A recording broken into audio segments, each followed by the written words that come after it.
Assalamualaikum guys. Okay guys, hari ni aku nak perkenalkan satu buku, iaitu buku Dunia Tanpa Tembok. Aiman Rastan Wan. Menarik, aku baca buku ni memang sangat menarik. Buku ni memang terbaik, berdebum bak bom. Menarik. Bahkan apa? Ia ada 50 artikel berkenaan tetap apa yang berlaku di antara bangsa, politik antara bangsa. Terutama kuasa-kuasa besar lah, yang zaman sekarang ni terutamanya. Banyak artikel-artikel dia yang dia muatkan memang puas hati baca. Setebal ni.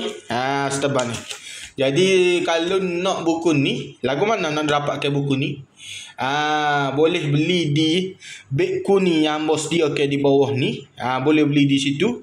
Harga murah-murah saja. Harga murah-murah saja. Memang puas hati kalau baca. Hamba boleh buku ni untuk bacaannya. Boleh untuk mengetahui tentang politik antara bangsa ni. Hamba boleh rate dia 4.9 bintang.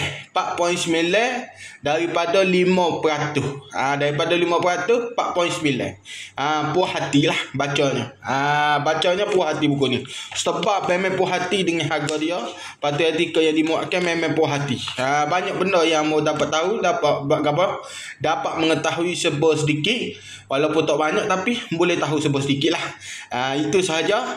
Nak boleh beli link di Beg Kuning di bawah ini. Itu saja. Assalamualaikum. Papa Roger.